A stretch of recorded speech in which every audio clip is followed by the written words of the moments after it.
ગાંધીનગરના આપે દ્રશ્યો જોયા અને હવે સીધા આપને રાજકોટ પણ લઈ જઈશું, કારણ કે રાજકોટ એ રંગીલું શહેર છે અને જ્યારે આકાશ રંગોથી એટલે રંગબેરંગી પતંગથી જ્યારે છવાઈ જવાનું છે ત્યારે રંગીલા રાજકોટ વાસીઓમાં કેવો ઉત્સાહ છે। આજના દિવસનો જે કાર્યક્રમ છે તે કઈ રીતે તેઓ કરવાના છે તે જાણવા માટે હાર્દિક આપણી સાથે જોડાઈ ગયા છે।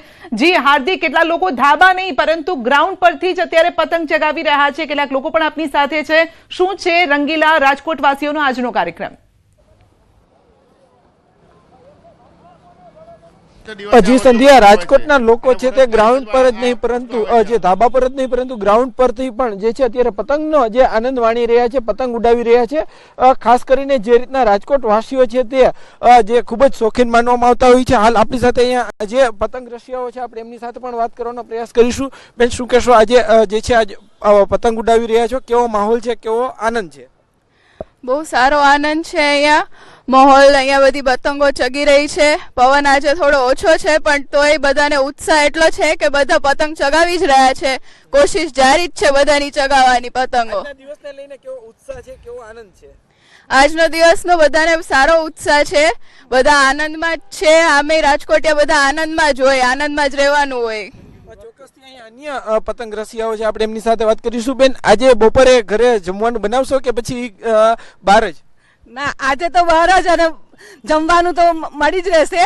આ પતંગનો જે લહો છે એ ખૂબ આનંદ કરાવે છે, એટલે જમવાનું યાદ જ નથી આવતું। ચીકી, બોર, શેરડી એ બધું ખાવાની મજા આવે છે। માહોલ તો એકદમ આનંદ છે। આ વર્ષની તો અમે દર વખતે એટલી રાહ જોઈએ છે કે પતંગની જેમ બધા સાથે મળીને રહે, એવી રીતે ખૂબ આનંદ કરે। ચોક્કસથી સંધ્યા, અત્યારે અહીંયા જે છે નાના હોય મોટા હોય સૌ કોઈ અત્યારે જે છે મકર સંક્રાંતિના રંગે રંગાયા છે। અત્યારે જે છે અત્યારે અનેરા ઉત્સાહ સાથે જે પતંગ છે તે ઉડાવી રહ્યા છે। ખાસ કરીને રાજકોટના લોકો છે તે ખૂબ જ શોખીન જે માનવામાં આવતા હોય છે ને એટલા માટે જ જ્યાં જગ્યા મળે ત્યાંથી જે લોકો પતંગ ઉડાવતા હોય છે। ખાસ કરીને આજે મોટા ભાગના ધાબાઓ છે તે હાઉસફુલ થઈ ગયા છે, તો લોકો ગ્રાઉન્ડ ઉપરથી પણ જે છે આજે મકર સંક્રાંતિના પર્વની ઉજવણી કરી રહ્યા છે। ખાસ કરીને આજના દિવસની રાજકોટવાસીઓ છે તે છેલ્લા ઘણા સમયથી રાહ જોતા હતા અને જે મકર સંક્રાંતિનો પર્વની રાહ જોતા હતા તે અંતે આવી ગયો છે। બેન, શું કહેશો, આજે તમે કેટલા સમયથી રાહ જોતા હતા અને આજે આ તહેવાર આવી ગયો?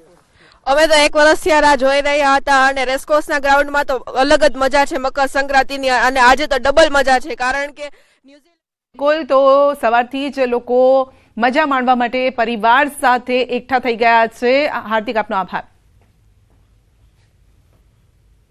તો રાજ્યમાં ઉત્તરાયણ પર્વની ઉત્સાહભેર ઉજવણી થઈ રહી છે। લોકો ઊંધિયાની મોજ અને જલેબીની જયાફત ઉડાવશે, ત્યારે રાજકોટમાં પણ વેપારીઓમાં બમણો ઉત્સાહ જોવા મળી રહ્યો છે। રાજકોટવાસીઓ આજે કરોડોની જલેબી, ઊંધિયું આરોગી જશે, જેને લઈને વેપારીઓએ પણ આગલા દિવસથી જ તૈયારીઓ શરૂ કરી છે। તો હાલ તો દુકાનો પર ઊંધિયાને લઈને ગ્રાહકોનો ધસારો છે। આ સાથે ચટાકેદાર સ્વાદથી ભરપૂર ઊંધિયું પર્વની ઉજવણી બમણી કરી દેતું હોય છે। તો આ સાથે ઊંધિયું અને જલેબી આ કોમ્બિનેશન એક હોય છે આજનું, લોકો ખાતા હોય છે। અલગ અલગ જગ્યાએ સ્ટોલ્સ પણ ઊભા કરી દેવાયા છે અને કેટલાક લોકો ઘરે બનાવે છે, પરંતુ મોટાભાગના લોકો ખાસ કરીને જે પતંગ રસિકો છે તે તૈયાર ઊંધિયું લાવીને જમતા હોય છે। આજે મકર સંક્રાંતિનો પર્વ છે ને રાજકોટના લોકોમાં પણ એક અનેરો ઉત્સાહ જોવા મળી રહ્યો છે। રાજકોટના લોકો છે તે પતંગ સાથે સાથે જે છે અલગ અલગ વસ્તુઓ ખાવાના પણ શોખીન છે। અત્યારે દ્રશ્યમાં જોઈ શકો છો કે અત્યારે ગરમા ગરમ જલેબી છે તે અત્યારે અહીંયા બની રહી છે। એક ખાસ ઉત્સાહ પણ જે રાજકોટના લોકોમાં જોવા મળતો હોય છે અને ખાસ કરીને જે મકર સંક્રાંતિના તહેવાર ઉપર લોકો છે તે જલેબી, ઊંધિયું છે તે મોટા પ્રમાણમાં આરોગતા હોય છે અને એટલા માટે વહેલી સવારથી જે મકર સંક્રાંતિના દિવસે જ લોકો છે તે જલેબી, ઊંધિયું લેવા માટે પહોંચતા હોય છે।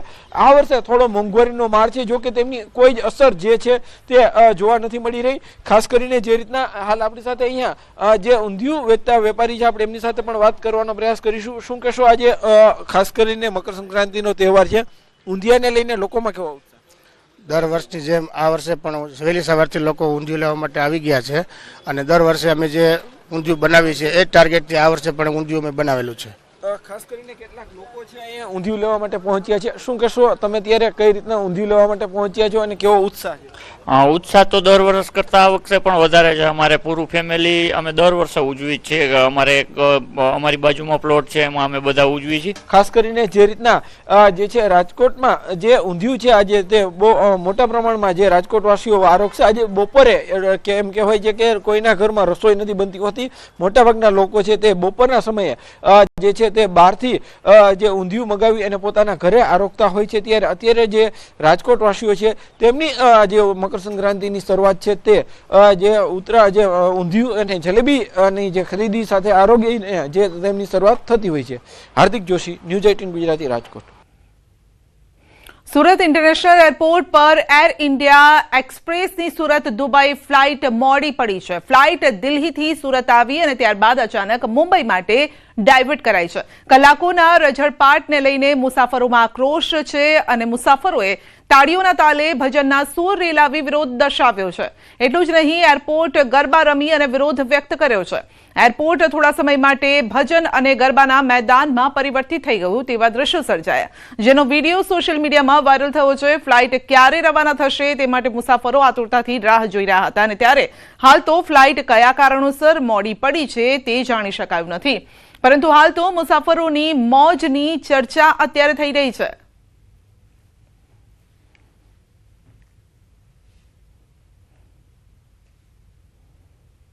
તો અમદાવાદ એરપોર્ટ પર કસ્ટમની મોટી કાર્યવાહી. 2 મુસાફરો પાસેથી વિદેશી કરન્સી મળી આવી છે.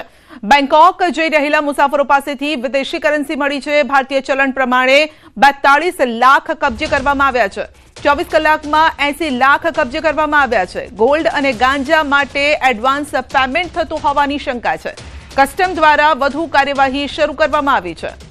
વધુ અપડેટ મેળવીશું સંવાદદાતા નવીન પાસેથી. જી નવીન, વિદેશી કરન્સી મળવાનો આ મામલો છે, શું છે તથ્ય?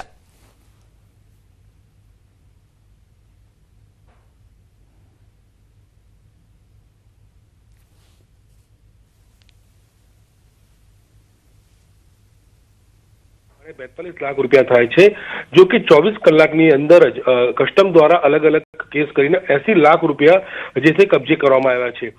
મળતી માહિતી પ્રમાણે બેંકોકમાં સામાન્ય રીતે આ પ્રકારે પેમેન્ટ જે છે તે એડવાન્સ પેટે મોકલવામાં આવતું હોય છે, જેમાં ખાસ કરીને ગાંજા, ગોલ્ડ જે ત્યાંથી આવતું હોય છે અને જે પકડાતું હોય છે, કસ્ટમ જે પકડતું હોય છે તેનું એડવાન્સ પેમેન્ટ હોવાની પૂરેપૂરી શંકા છે, જેના આધારે આ ગેંગ જે આખી રેકેટ છે કઈ રીતે ચાલે છે અને આ લોકો પાછળ કોણ છે તે તમામ દિશામાં તપાસ હાથ ધરવામાં આવી છે. પરંતુ એક મોટી કાર્યવાહી કહી શકાય કસ્ટમની કે જે 24 કલાકની અંદર એટલે કે માની લો કે ₹80 લાખ વિદેશી કરન્સી એટલે આટલી મોટી માત્રામાં ભારતથી ત્યાં જઈ રહ્યું હતું અને તે કબજે કરવામાં આવ્યું છે. સંધ્યા જી.